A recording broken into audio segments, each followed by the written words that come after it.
What's going on, gamers? It's your boy DiggsGaming. Welcome back to Off Hunting's Gaming News. Today, I'm joined with. KB hunting. All right, KB, we got a few things to talk about. It's not going to be that long of a show. First things first, I do want to get your opinion on the Pokemon Legends game, how it's not going to be this open world game that we thought it was going to be. It's going to be more like a Monster Hunter game. Can you just talk about that because you're a big Monster Hunter fan? Just explain how Monster Hunter works. Okay, so in Monster Hunter Rise specifically, which is what the Legends of Arceus game is going to be more based off of than the previous entries in the series, you start in your like little hometown, home base area, and there's shops, there's places you can buy things, there's people to talk to. You kind of gather your supplies there, make your equipment there, and then you go out into basically a small zone that's all interconnected. Well, actually in Rise, it is its own pocket open world. I'd say it takes about 5-ish minutes if you're going straight from one end to the map to the other end. But there's so much vertical height in the world and also tunnels, and there's so much to explore. Like they really instead of open world games where you have to like kind of take a pause and like travel through, and that's why they have fast travel in those games because the worlds are so massive. There's no fast travel in this because the worlds are so condensed that it's just you running around, and there's something to do around every single corner because it's so compact. Okay. You still excited about this? Because I still am, because this is still very different from previous Definitely. Pokemon games. Still excited. Still can't wait to play. Yeah. I mean, I'm a massive Monster Hunter fan anyway, so anything that's even kind of like Monster Hunter, I'm like, yeah, it's still good. Yeah, that's coming out in about 3 months, I think. January, right? Yeah. Yeah, that's coming real soon. All right, on to our gaming news. First things first. So did you hear about that Nickelodeon All-Stars Brawl game that came out earlier this week? No. Okay, Not well, huge on that.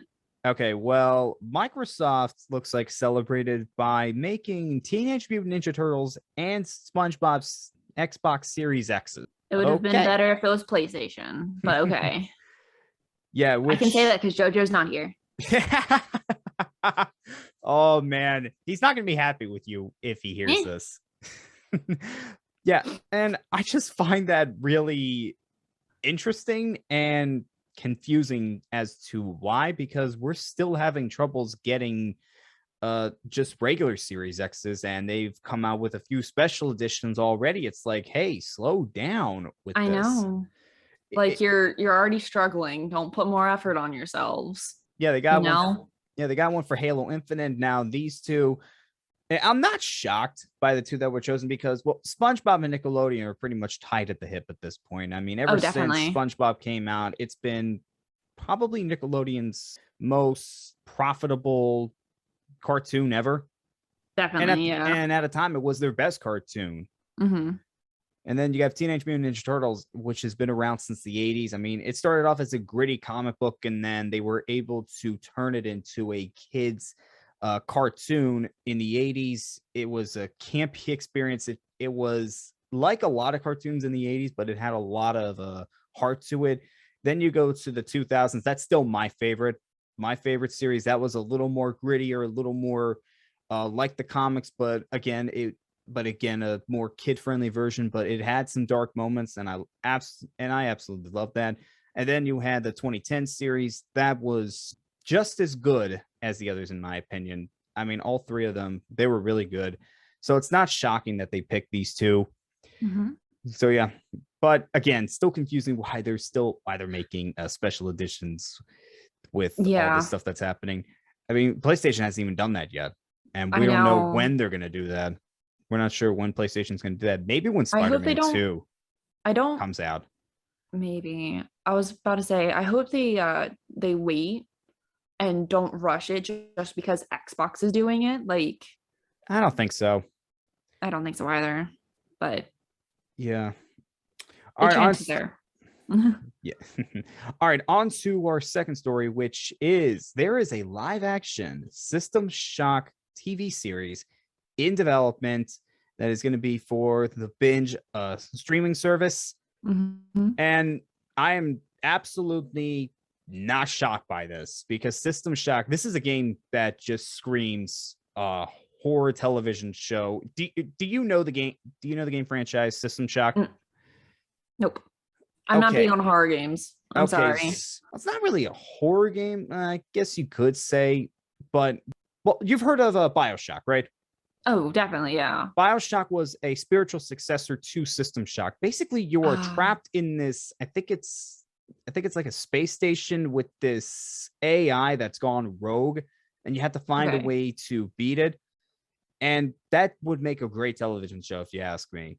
I would think so. I mean, there's already been a couple of movies where that's been like a plot point. And then if you're a fan of like Star Trek, that happens like maybe once every other season, that some artificial intelligence is like, hey, I'm gonna be your problem now. So yeah, and hopefully probably more than that, honestly. Yeah, and hopefully there's like a game tied into this because fans have been waiting for like a System Shock 3 forever. Yeah. And System Shock 2, that was one of the best games of its generation because it got so much praise, and then they just did not make a third game. And it's like you're hoping that there's going to be a third game out with this announcement, but we're not sure. But a live action System Shock TV series, I think this could be really good. I think it really could be. I think so too. Okay, on to some bad news. Solar Ash, a game that was announced at the PlayStation Future Gaming, has been delayed again, this time to December. Oof. And Solar Ash, again, this has been delayed a few times. And this is, I would say, a fast-paced game. It's if you watch trailers, at first I thought it was like Journey, the game Journey, but then you see just what you do in the game, and it's a very fast-paced game. It's all about going fast, making sure you are keeping up with everything that's going on. And again, delay till December. The more you delay a game, the better it has to be upon release. Yeah. And again, this is this is yet another game that has been affected with everything that's been going on the past few years. Let's be honest. But definitely. I mean, it's just sad that Solar Ash has been another one that's late. And I've been keeping an eye on this one. I don't know if I'm going to get it, but I have been keeping an eye on this. It does look rather interesting. So hopefully this delay does help out. All right, on to our second to final story. My bad. I was about to say, don't forget about me. Yeah, I know. So DC had their FanDome show, and they announced a lot of things there, but there are three that I'm going to talk about. I'm going to talk about the trailer for the new Batman movie and the trailer for the two games that are going to be coming out, Gotham Knights by Warner Brothers Montreal, and then Suicide Squad Kill the Justice League by Rocksteady. I'm going to start off with the Batman movie trailer because I just want to. Okay. And I got to tell you, it looks really, really gritty.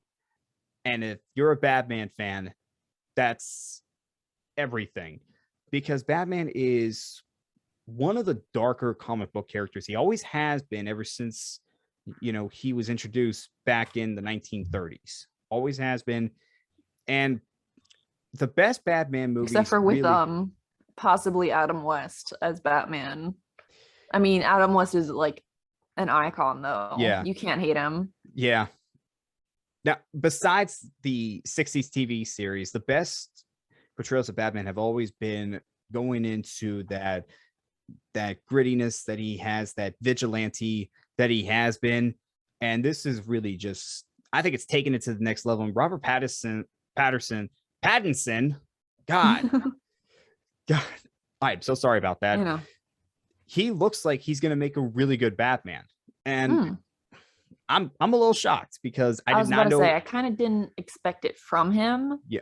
But then again, nobody expected Michael Keaton or Christian Bale to deliver as Batman. True. Let's be honest. I mean, don't forget, Michael Keaton, there were thousands of fans that just thought this was never going to work.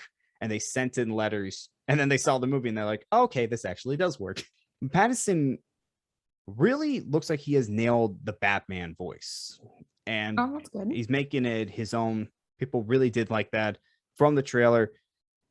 And again, we got our first look at Zoe Kravitz as Catwoman, and I think she's going to do a pretty good job.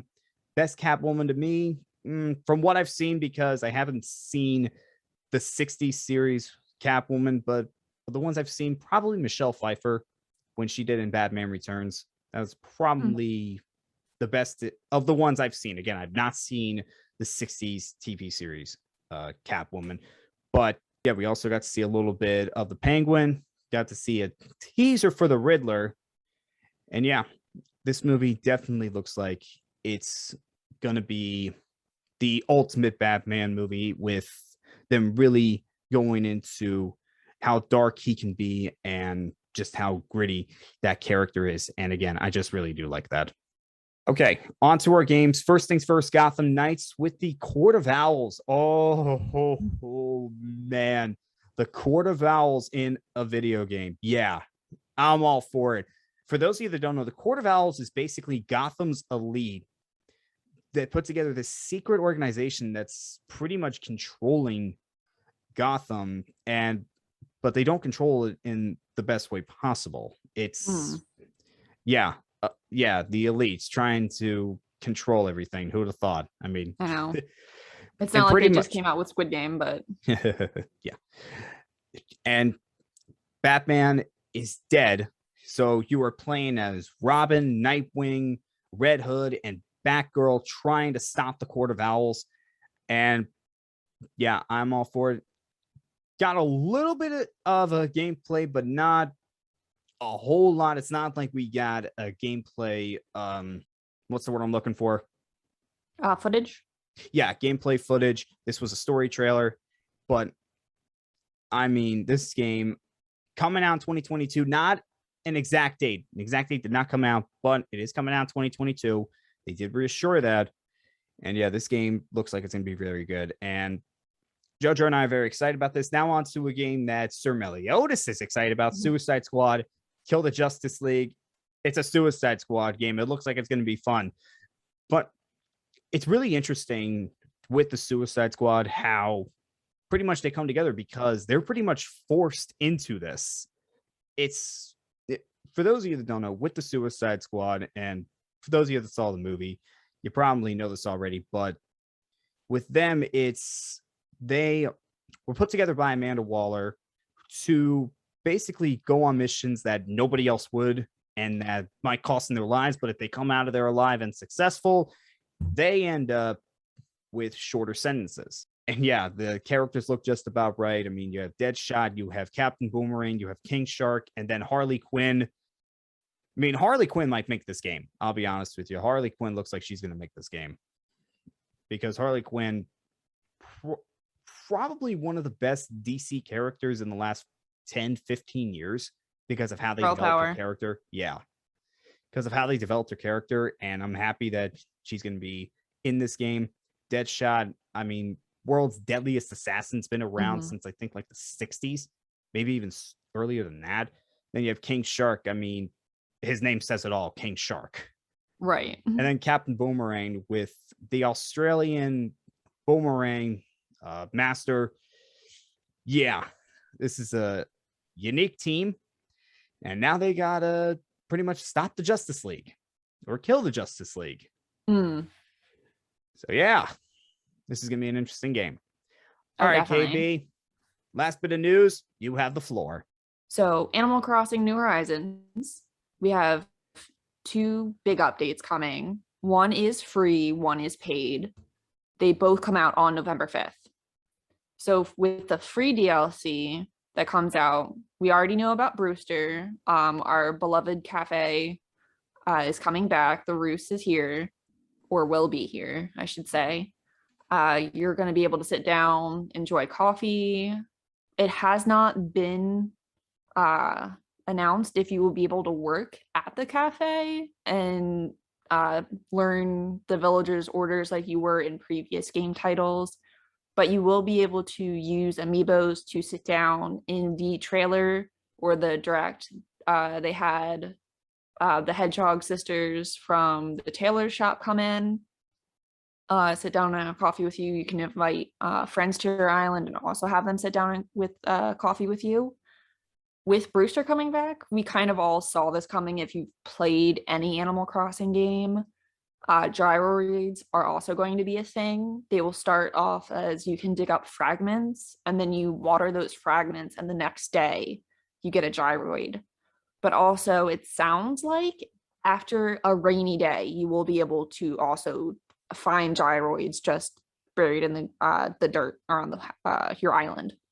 With a new aspect to gyroids is you're now able to customize the colors as well, and they have been kind of revamped. I'd say the shapes used to all be kind of similar in style, with just like a different paint job and slightly different kind of appendages, maybe I should say, but now they're incredibly distinctive, so that will be nice.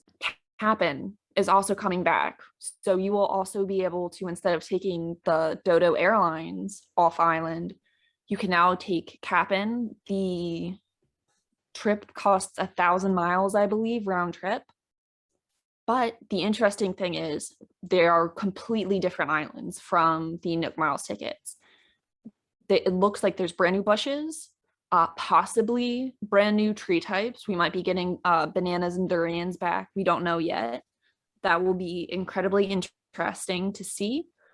But you also will be able to visit islands through Cap'n that have a different season, possibly different times of day.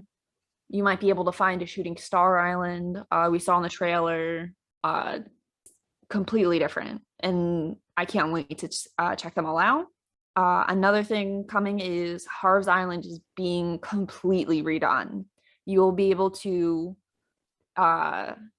basically make donations for the rotating cast of characters that usually come to your island.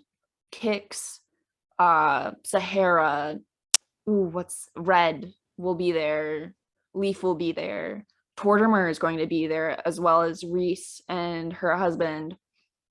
They're all going to be there as permanent shops that you can go to, and you're going to be able to get new hairstyles. You're going to be able to access them daily now. So instead of having to wait every single time, it looks like the only rotating cast of characters are going to be possibly Celeste, Flick, CJ, and Wisp are the ones that are going to still be on your island. Possibly LaBelle as well. We're not 100% sure on that yet. Like, maybe they still will be visiting your island, or maybe they're only going to be at Harv's Island now. On top of that, we're also going to be able to cook now. But wait, there's more. But wait, there's even more. This is going to be the last major update to Animal Crossing. And they're doing it with, like, they're throwing everything at it, basically. It's like, here's everything. Just take it. Just take it all. Just be happy. So with cooking, we're also going to get new growable crops. So we're not just going to be limited to pumpkins anymore. They showed off sugarcane, potatoes, carrots, tomatoes, and wheat. And then they said there's going to be even more on top of that. Who knows what we're getting, but it's going to be a lot. There's going to be a lot of food that you can cook. Like, just from what we saw, there was a whole bunch. Who knows how long it's going to take to get all of that, but it looks like every time you cook a meal, it gives you 5 of the food points instead of just like 1. So that's also interesting. I don't know if that's for every meal or if different complexities of meals will give you a different amount, but that's extremely convenient if you want to take like island tours and bring back like a whole bunch of stuff. Oh, ceiling items are coming. We kind of, if you keep up with data mining, you can now hang stuff from your ceilings in this update as well. I think that's all for the free DLC. For the paid DLC, which is also releasing on November 5th, I believe the pre-order starts on October 27th. But if you want, it also just comes out on November 5th and you can buy it then. You're going to be able to go back to the Happy Home Academy. It's now called Happy Home Paradise. You're going to be going to this island paradise. It's an archipelago. I was about to say just a collection of islands. It's an archipelago. You're going to be helping villagers that are on your island through amiibo cards, or maybe you talk to them a bunch and like say, hey, would you like to come make a vacation home? But there's also, when you get to the island, there's other villagers that are already there that you can say, hey, do you want me to build you a vacation home? And you can do it that way. You can, with that DLC, you work with Lottie and like 2 assistants. I don't believe they've been named yet. I also believe that they are new to Animal Crossing. I haven't seen them before. You will be helping them, one, create this island. There's going to be a school, like a hospital, a restaurant that you will be able to design on island. And there's also a bunch of new techniques to use in building. There's new exteriors, there's new, you can now partition off, like build your own walls in this game, which is brand new. There's 2 different counter heights, and you can now polish items and bring out different effects. Like if you polish like a flower cart, I think they showed off that it brings out butterflies, which is incredibly interesting. It's definitely great for it's definitely great for people who really want to add like a little extra flair to their rooms. What else? Oh, you can even give them roommates, so you can take 2 people together and put them in the same. You can play with the different dimensions of the rooms. You can make them bigger or smaller depending on what you need. You can decorate the outside. The only thing you can't seem to do is terraform the plot of land that you chose. So you can't, like, it seems, add rivers, you can't add height, you can't do anything like that. Oof, what else? Oh, and then you can bring those techniques back to your island as well. So if you buy the DLC, you will also be able to bring the polishing, the room partitions. You can design your own villagers' homes on the island as well. So I believe that's it from me. Basically, what she's saying is if you haven't gotten Animal Crossing, get it. Get it now. Get it now. Get prepared. There's going to be so much. If you put it down and not like played it in a couple of months, pick it up again. Make sure everything's clear. Oh, another thing I forgot to add. Ordinances are coming back. I just remembered that. So for people like me who work late at night, you can now put in the night owl ordinance. If you work or if you have to get up earlier and you need to play earlier in the day, you can set the early bird ordinance. So it's a lot. Just get it. It's a lot. All right, that's all the gaming news that we have for today. I'm DiggsGaming. KB Hunting. We'll see you guys next time. Ciao.